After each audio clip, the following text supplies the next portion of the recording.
Glória a Deus. Queridos, que bom estar com vocês. Primeiro culto do nosso ano. E com certeza esse ano vai ser um ano extraordinário para você, diga amém. E Deus vai nos dar grandes conquistas no nosso território e na nossa geografia. Território é o lugar onde você está plantado, geografia é o teu alcance. Então saiba que você vai ser expandido nesse alcance em nome de Jesus. E de uma forma sobrenatural. Estava meditando na palavra que vou trazer para vocês. E o Senhor me deu um texto. E quando fui ver, até encontrei uma palavra para os 12 que o nosso apóstolo mandou, e era o mesmo texto. E eu disse assim, pronto, então é esse mesmo texto que eu quero compartilhar com vocês, numa ênfase diferente daquela que ele mandou para os 12, mas num sentido poderoso, simples, mas poderoso, para que você comece o teu ano e possa em tudo estar fazendo a vontade do Senhor. Amém? Deixa eu só colocar aqui.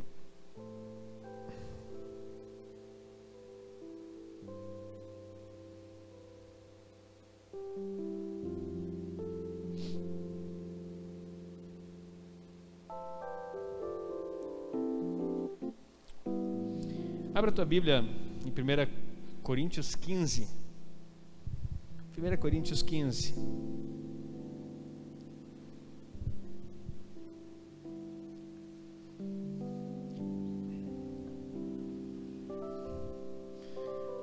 Coríntios 15, verso 58.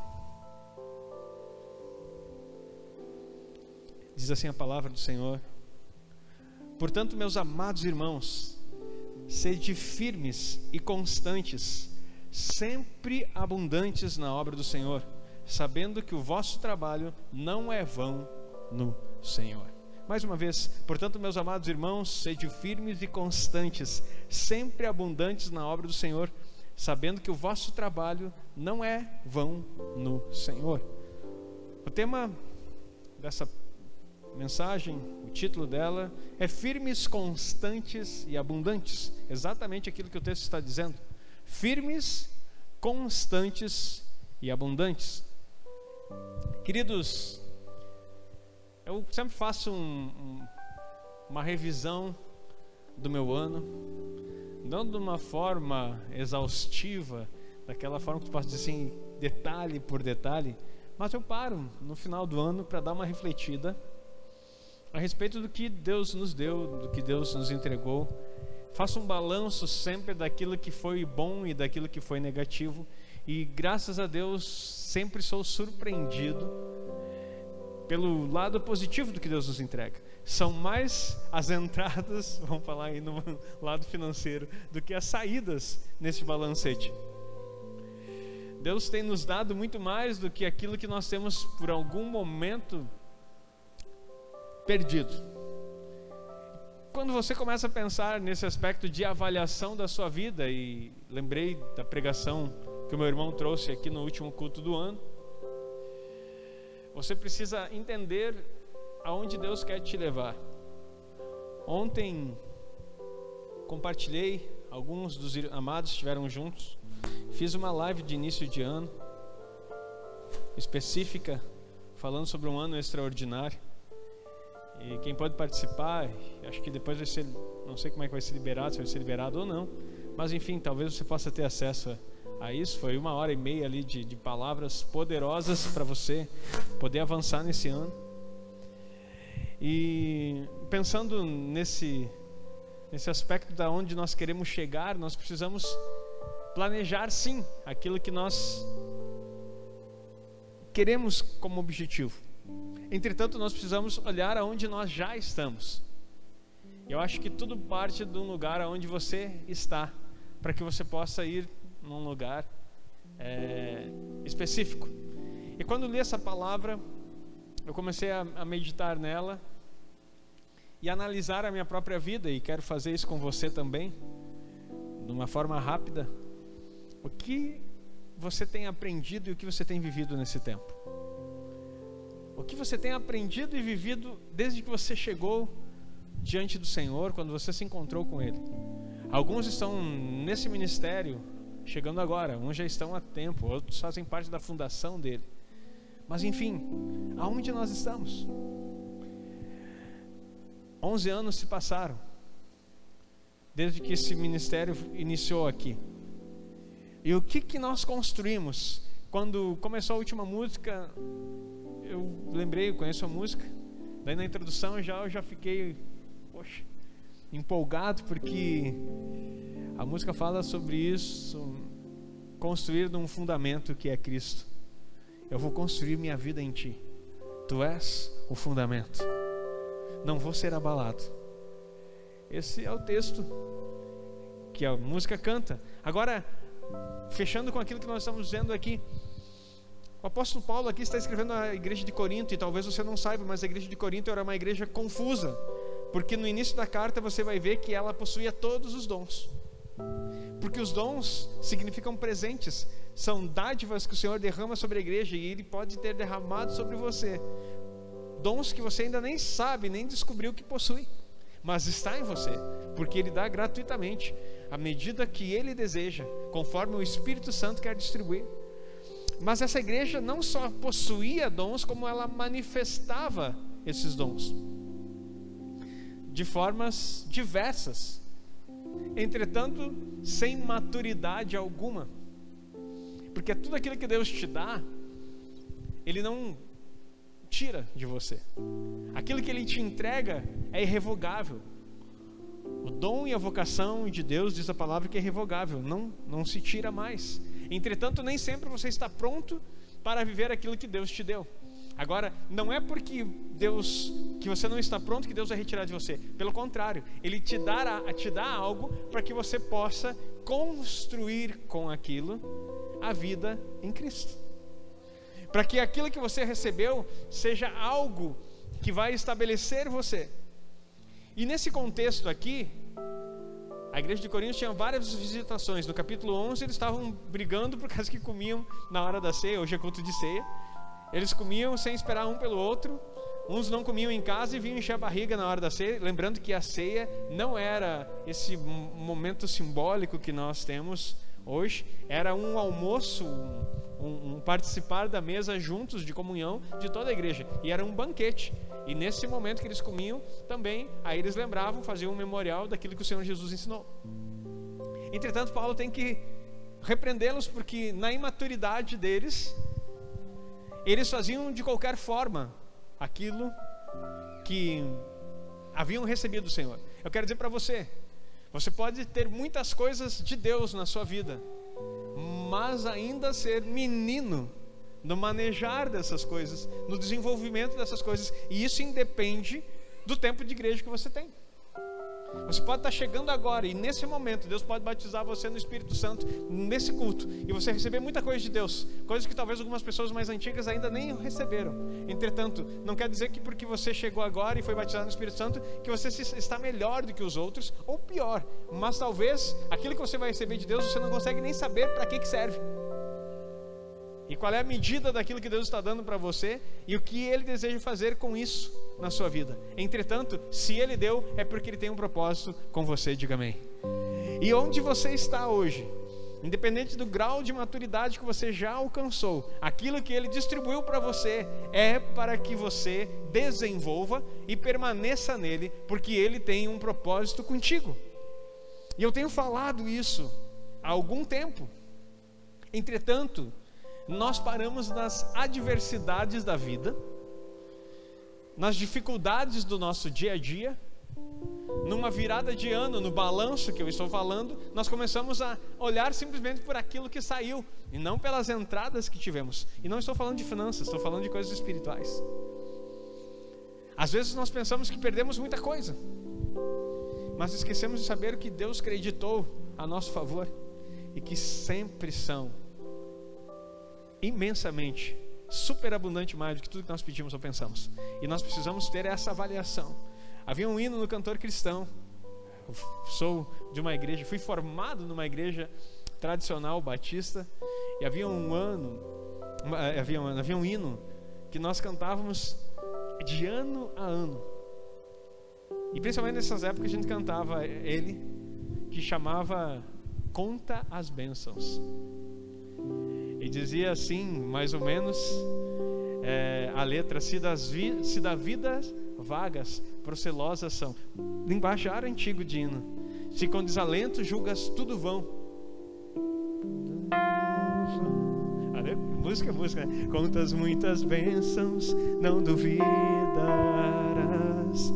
e em canção alegre o dia passarás. Olha até a letra. Contas bênçãos, contas quantas são recebidas da divina mão. Uma, dize-as de uma vez, e hás de ver surpreso o quanto Deus já fez. Aplauda o Senhor. Que legal isso aqui, hein? Sem combinar. Muito obrigado, pessoal. Nós estamos ficando bom nesse negócio aí, Glória a Deus. Então, você precisa entender que as bênçãos que o Senhor nos dá precisam ser contadas, uma a uma. Dize-as de uma vez, e você vai ficar surpreso com o quanto Deus já fez. Esse é o início da nossa caminhada de ano a ano, dia após dia. Contabilizar as bênçãos do Senhor e deixar para trás as coisas que ficaram. O que foi negativo, querido, deleta. Se precisa consertar, conserta. Agora você precisa andar em novidade de vida. Mas pastor, que isso tem a ver com o texto? Muita coisa. Porque o que aconteceu? Vamos voltar para o texto aqui. Portanto, meus amados irmãos, sede firmes. Sabe o que estava acontecendo aqui? No capítulo 15, é o capítulo da Bíblia, o maior capítulo da Bíblia, que fala especificamente sobre ressurreição. O povo estava passando e veio uma onda de gnósticos e outro tipo de povo que estava chegando na igreja de Corinto, que havia diversidade de religiões pagãs que tentavam invadir a igreja. E lembrando que Corinto fazia parte desse lugar. As pessoas convertidas em Corinto, elas tinham um histórico de viver o paganismo. Não eram os judeus, eram gentios. Judeu é instruído desde o seu princípio na Torá, na lei do Senhor, nos 5 primeiros livros da Bíblia. Eles sempre foram instruídos. Agora os coríntios não, eles eram gentios, e que tinha na sua vertente, na sua vida, no seu aprendizado, doutrinas pagãs. E de tempo em tempo eles se confundiam. Aí surgiu um povo dizendo que a ressurreição não existia. E aí Paulo é muito incisivo nesse capítulo 15. Não vou ler o capítulo 15 com você, por causa do nosso tempo, mas você pode ler em casa e prestar muita atenção nisso. Ele começa a dizer assim: olha, se Cristo não ressuscitou, vã é a sua fé. E daí ele fala: se a tua esperança é apenas para essa vida aqui em Cristo, você é o mais infeliz de todos os homens. E ele começa a falar que, o nosso propósito aqui é estar firme em uma palavra que recebemos. Aquilo que eu recebi do Senhor eu estou entregando para vocês. Ele morreu, ressuscitou. Ele fala de novo, assim como ele falou na ceia no capítulo 11, no capítulo 15 diz: aquilo que eu recebi do Senhor eu estou entregando para vocês. O Senhor Jesus morreu, ressuscitou no terceiro dia. Essa é a nossa fé. Então, fique firme nisso. Fique firme naquilo que você recebeu.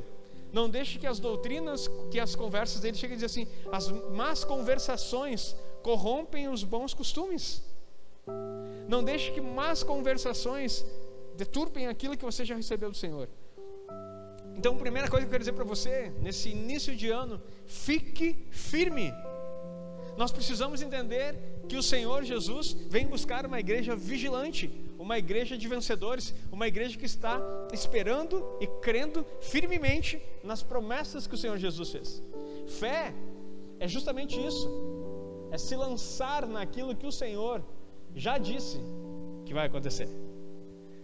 Ontem, quando falava a esse respeito, naquele treinamento, foi mais do que uma live, foi um treinamento. Você precisa se apropriar daquilo que o Senhor disse que é a respeito da sua vida. Nós dizemos que cremos, mas não entendemos a proporção do que precisamos crer. Deixa eu explicar melhor. O Senhor diz que Ele já nos vê assentados nos lugares celestiais com Ele. Se Ele está vendo que você já está lá, por que tu duvida que está indo? Se Ele já viu você naquele lugar, o futuro já está com Ele, por que você fica achando que não? E se você acha que algo vai te tirar das mãos dele, eu quero dizer para você, é engano seu e sopro do diabo no teu ouvido, porque ninguém pode arrebatar você das mãos do Senhor Jesus. Aplauda o Senhor. Ninguém pode arrebatar você das mãos do Senhor Jesus. Leia Romanos 8, a partir do 32, se não me falha. Se Deus é por nós, quem será condenado? Ele começa, não, acho que é um pouquinho mais adiante ou antes, que ele fala: quem nos separará do amor? Nem altura, nem profundidade, nem coisas do porvir, nem principados, nem potestades, coisa alguma poderá nos separar. Se coisa alguma poderá nos separar, por que a gente fica com medo da separação e achando que Ele vai nos interromper? Estar firme é saber quem você é. Nesse aspecto direto desse texto de 1 Coríntios 15, Paulo estava dizendo: ei, fica firme, Jesus ressuscitou. Ele fala que foi visto por mais de 500 irmãos. Depois ele apareceu a mim. Então eu seria um pregador mentiroso. Esses 500 irmãos, todo esse povo que teve com Jesus, os 12 também mentiram, se Ele não ressuscitou. Mas Ele ressuscitou. Então fique firme e não seja enganado. Muitas doutrinas vão vir nos visitar nesse tempo. O Evangelho do Reino vai trazer divisão na igreja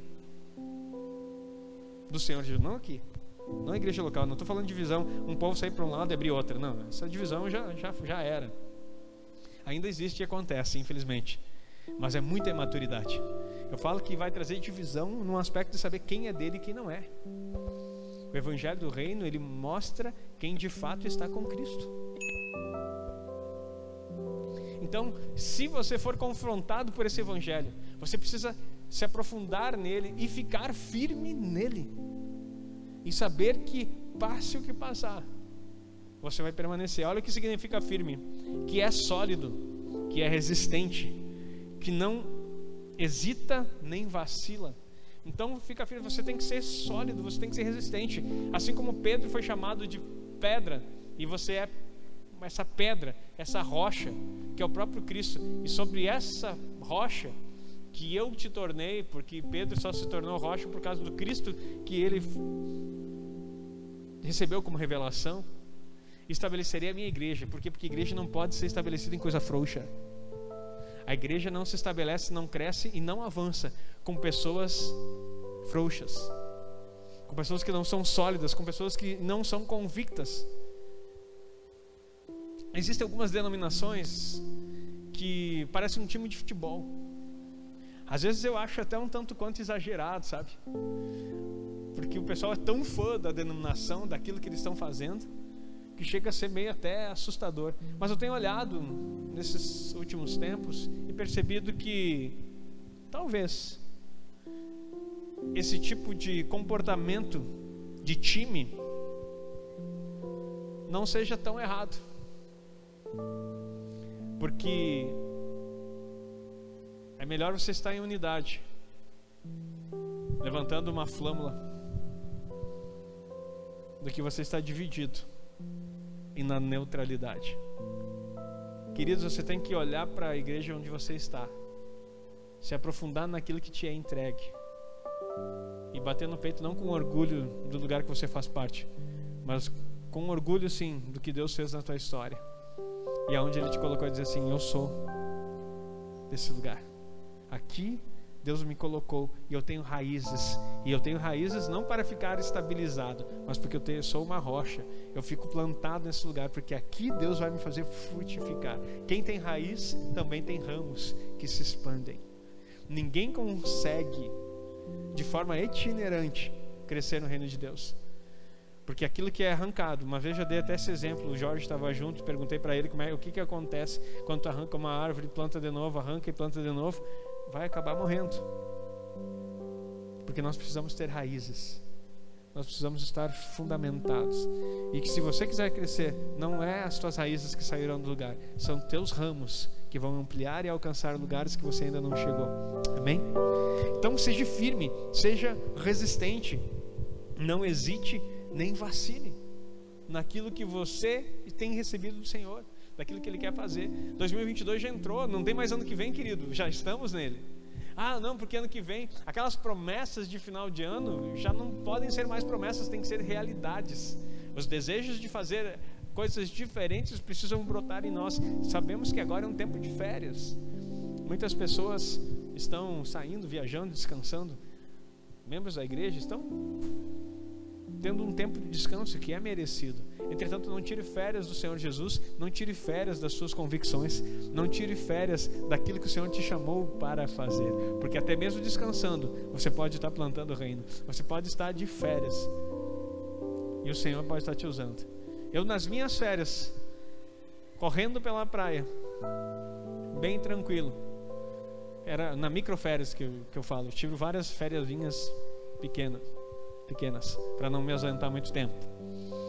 E correndo por lá, em Balneário, de repente uma pessoa vem correndo do meu lado e diz assim: você é o pastor Aguinaldo, né? Eu disse assim, eu tô aqui em Balneário, ninguém me conhece aqui, tô no meio de uma praia, tinha bastante gente naquele período, como assim, né? E ele daí parou e disse assim: deixa eu falar com o senhor. Ah, que prazer, eu queria te conhecer. Eu disse assim: eu sou o pastor Marquinhos, do Acre. E eu, meu Deus do céu, Acre. E ele, pois é, eu estava lá quando o Senhor plantou o GAD em Manaus. Eu quero dizer que a minha apóstola quer o seu contato, a apóstola da região do Acre lá, porque ela quer implantar o GAD lá, nesse lugar. E aí nós fizemos um contato e aí hoje somos amigos. Gente, eu estava correndo na praia, em Balneário, descansando. Pode até parecer meio paradoxo, né? Correndo, mas descansando. É que eu gosto de correr na praia. Eu acho que o mais legal da praia é tu poder correr nela, assim, e olhar o mar, aquela... Já deu vontade, queridos, agora. Confesso que não tô com inveja de ninguém que tá de férias, mas tô louco para ir também para algum lugar assim, dar uma descansada. Só para correr lá. Acho que lá eu corro melhor que aqui, né? O asfalto, areia, sei lá. Mas, queridos, você está entendendo que aonde você estiver... Ah, pastor, mas eu não tenho dinheiro para ir para a praia, querido.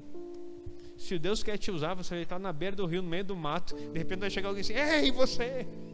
E tu vai dizer: o que é isso? Estou no meio do mato, como é que é isso? E Deus diz: eu preciso daquilo que você tem, eu quero ver. Então não fique aí montando castelinhos e achando que existe uma forma de Deus te usar. Se você for firme, constante, né? Abundante, se você de fato é resistente, não hesita nem vacila, nos lugares mais inusitados, Ele vai usar você e você vai ser relevante no teu território. Diga amém. Querido, segunda coisa, constantes. Então, seja firme e seja constante. O que é constante? Que não muda. Agora, primeiro era uma rocha, algo do que você é constituído. O segundo agora é como você se comporta. Ser constante é o teu comportamento. O primeiro é a tua essência, a tua formação. Se Cristo está em você, você é rocha. Você não pode ser desistente, hesitar e vacilar. Agora, no teu comportamento, envolvendo a constância, é alguém que não muda. Você não pode mudar. Eu tenho falado aqui e eu ensino de ano a ano. E de ano a ano acontece, porque a imaturidade se manifesta na sua vida. E quando ela se manifestar, não fuja do confronto, mas deixe-se ser tratado. Porque quando nós somos estáveis, nós manifestamos isso no nosso caráter. E aí o que acontece? Sabe, quando você vê uma pessoa estável, é aquela que ela muda demais. Eu não estou dizendo que é uma pessoa sem Deus, mas é uma pessoa imatura. Então ela não está sendo constante. Não, Deus falou comigo, pastor, o meu sonho é o ministério de louvor. E de repente, não, o meu sonho é ser pregador. Deus falou comigo que eu vou pregar. De repente não prega, não ministra louvor. De repente está até fora da igreja. Como é isso? Que Deus é esse? Não, Deus falou para mim, pastor, que eu tenho que servir no ministério infantil. Na hora que se incomodou, que viu que não é fácil trabalhar com criança, Não, acho que Deus falou para mim agora, eu tenho que ir para dança. Aí vem, dança um pouco aqui, daí vê que dançar não é assim, né? Que você precisa ensaiar, você precisa se alongar, você precisa treinar, você precisa fazer uma coisa. Não, eu acho que Deus está me chamando para... Deus falou comigo, não, vou abrir uma célula. Daí ele começa a abrir célula, quando começa a vir o povo, meu Deus do céu, dá trabalho ter célula. Não, pastor, eu quero entregar minha célula, porque Deus falou comigo que eu tenho que entregar a célula. Aí eu olho para a pessoa e digo assim, querido, ou o teu Deus é bipolar, ou você está com problema. O meu é imutável. Depois que ele diz, não volta atrás. E se ele declarou alguma coisa a teu respeito, ele vai cumprir. Se ele disse para você, e ele disse, pode saber que vai se concretizar. Amém? Mas você precisa ser constante. Fique firme. Siga o processo. Encare a situação de frente. Nós temos um 2022 inteiro, e eu estou assim empolgado com o que Deus vai fazer nesse ano. Mas vão ter que levantar os guerreiros. Vão ter que levantar os valentes do Senhor, porque Ele vai pedir para nós grandes coisas. Só que nós teremos que corresponder a essas expectativas divinas. Porque se nós formos instáveis, variáveis, nós não vamos conseguir entender aonde Deus quer nos levar. Então, constante, seja constante, que não muda, inalterável, invariável, fixo naquele teu propósito. Lembrando que estou pregando aqui no geral, mas esses 3 aspectos, e agora eu vou para o último, está falando a respeito de um só. Mas antes de eu mencioná-lo, vamos para o terceiro. Abundantes. Firmes, constantes e abundantes. O que é abundantes, queridos? Abundantes é em quantidade maior do que suficiente. Olha só, Deus não quer que você faça o suficiente. Ele quer que você seja além daquilo que é esperado. Ser abundante é receber, é fazer, na verdade, é fazer mais do que é o normal. É fazer mais do que se espera, do que é suficiente. Vamos dizer assim, poxa, o meu serviço foi suficiente. Ok, eu estou servindo ao Senhor. Vamos pensar em obras num sentido aqui de igreja.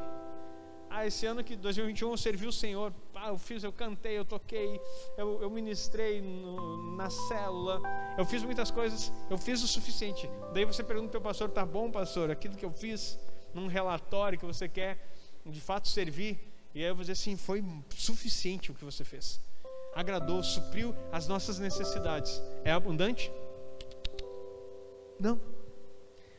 Mas, e qual é o paralelo disso, pastor? É que Jesus disse para nós, em João 10:10, que o ladrão ele vem para matar, roubar e destruir, mas ele veio para que você tenha vida, e vida em abundância. Vida mais do que suficiente.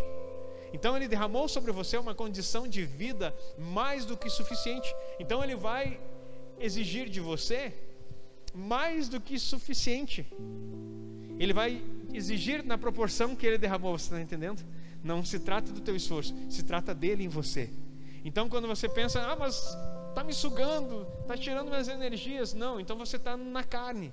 Porque se você está na vida de Deus, na obra do Senhor, fazendo para Ele, você não se cansa. Porque você está fazendo por Ele, para Ele e por meio dEle. E Ele derramou para você, em você, vida abundante. E Ele não vai tirar de você, além daquilo que Ele derramou. Na verdade, tudo aquilo que você faz, tudo aquilo que você consegue executar, Ele te deu antes. Só por isso você faz. Não é pelas tuas habilidades naturais, pelas tuas capacidades, por aquilo que às vezes nós pensamos, e isso é uma coisa que nos rouba da vontade de Deus. Porque nós confundimos as nossas habilidades naturais com o ofício ou o serviço no ministério do reino. E Deus não quer as tuas habilidades naturais. Aprenda isso. Se você aprender isso aqui, valeu toda a mensagem. Tá, mas pastor, eu falo bem, eu canto bem, eu escrevo bem, eu sou um bom professor, eu sou um excelente empresário, eu tenho facilidade com isso, com vários talentos. Sabe o que serve isso aí para Deus? Nada. Não, pastor, mas não é possível, porque a igreja usa as pessoas que são boas num talento para fazer algum ministério. É? Pois é. Esse é o erro muitas vezes. Porque a gente usa pessoas talentosas, mas esquecemos que Deus usa pessoas dependentes. Talento para Ele não serve de nada. A tua capacidade, a tua formação, aquilo que você aprendeu lá fora, para Deus não serve de nada. Pastor, mas isso não é bíblico, da onde que o Senhor está tirando isso? O cara que eu estou falando aqui, e perdoe a gíria, é o cara, mas o apóstolo Paulo, sendo um pouco mais formal, ele diz que todo conhecimento, e não era qualquer um, ele era doutor, ele considerou como esterco, devido à revelação de Cristo. Fariseu dos fariseus, guarda da guarda pretoriana, autoridade, considerou tudo como esterco. Queridos, então não é a tua habilidade. O problema é que nós achamos que, não confunda que nós estamos dizendo que Deus não usa os seus talentos. Agora, Ele não quer pessoas talentosas para o seu reino. Ele quer pessoas dispostas, pessoas entregues, pessoas que dependam dEle. Sabe por quê? Porque quando há dependência, há entrega e há disposição, Ele pode usar você como bem Ele quiser. E eu quero dizer para você, você pode falar tudo errado, mas Deus pode te usar até como um pregador. Não é a eloquência, é a disposição. Então você precisa entender que os teus talentos para Deus não servem. Então se você nesse início de ano está achando assim, eu sou tão pequeno, pastor, eu não tenho capacidade de fazer nada, eu quero dizer para você, se isso for sincero do seu coração, é um início de uma grande jornada com Deus. Porque aquele que não pode fazer nada é perfeitamente capaz de ser usado por Deus. Aquele que sabe muito, talvez não consiga nem ouvir a sua voz e discernir entre o que é o seu desejo de servir e o que é a vontade de Deus que você realize. Então eu quero dizer para você, até tem eu vi um estudo e achei muito interessante, quero ver se trago para a igreja aqui. O título do estudo que eu escutei era A Revolução de um Talento. Eu achei muito legal, porque você vai ver na parábola dos talentos que Deus deu 5 para um, 2 para outro e 1 para um. Os talentosos multiplicaram com excelência. Os que têm 5 talentos multiplicaram muito mais. Está entendendo que Deus valoriza o teu talento, mas não significa que Ele está escolhendo você, porque se Ele dá é porque Ele deu, né? Ponto. Agora, o que recebeu 1, sabe o que Ele fez? Ele enterrou. Porque eu só tenho 1. Coitadinho de mim, pastor. Quem sou eu? Eu tenho tão pouco talento. É melhor eu não mexer nessa coisa, porque quando Deus vier, Ele vai me cobrar. Esse é o pensamento daquela parábola. Entretanto, você que talento todo mundo tem. 1 talento você tem. Talvez se você olhe para cá, para o reino, para aquilo que nós necessitamos como igreja, você vai dizer assim, não serve para nada o meu talento. Pois é, mas você tem 1. Aí quando esse estudo falava a respeito da revolução de um talento, é que se cada pessoa que tem um talento entendesse o potencial que ele tem daquilo que Deus entregou, nós mudávamos o mundo. Nós ganhávamos Giroá, nós ganhávamos região, nós ganhávamos o estado do Rio Grande do Sul. Você poderia pelo menos ter dado um amém para tentar me animar, né? Mas eu vou falar de novo, se você entendesse a revolução que pode ser feita com o talento que você recebeu, nós mudávamos Giroá, nós mudávamos o nosso estado e poderíamos mudar todas as coisas na vontade do Senhor. Só que nós achamos que não, porque tem aquele irmão no nosso lado, que o anjo que estava com a bandeja, né, distribuindo os talentos, tropeçou e derramou tudo que era para a igreja em cima de um só. Então veio o anjo ministrador, isso é uma piada, tá? Piada, pastor, não tem graça, mas só para te entender. Não saia dizendo para aí que existe um anjo de talento, mas daí tá vindo o anjo com uma bandeja que é para distribuir para a igreja inteira e tropeça aqui no início. Ele era um anjo meio novato e derrama tudo em cima de um só. Daí tu fica olhando, tu senta no lado dessa criatura, ele canta, ele dança, ele prega, tem um vozeirão, ele tem um som quando fala, ai meu Deus do céu, tu olha assim, meu Deus, eu nunca vou ser nada. Porque olha só, pessoas assim, é essas pessoas que Deus quer. Não, Ele quer você mesmo, que acha que não vai ser nada. Se o anjo tropeçou e derramou todo o dom naquele lá, parabéns, Ele vai multiplicar em grande proporção. Glória a Deus pela vida dele. Entretanto, o que Deus deu para você também precisa ser multiplicado e pode mudar muito mais do que aquele que muito tem. E você precisa entender isso. Pastor, o que isso tem a ver com ser constante? Perdão, com ser abundante? Totalmente. Tudo. Porque abundar, ter muito mais do que o necessário, não está relacionado ao que você faz, mas àquilo que Deus já te entregou. E é isso que você precisa aprender nessa noite.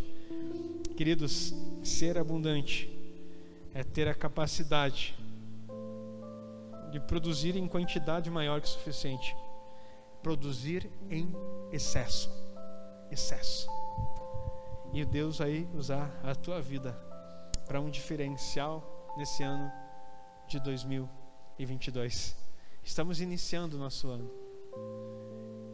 E com certeza, aquilo que Deus já derramou na sua vida é suficiente para Ele poder fazer grandes coisas nesse ano que entra. Firme, constante e abundante. Seja essa a sua vida. E não mude as tuas convicções daquilo que você tem recebido do Senhor. Não seja variável naquilo que o Senhor tem te entregue com tanto esmero e com tanto cuidado, para que você possa ser uma pessoa diferente nesse ano e que influencie muitos, em nome de Jesus.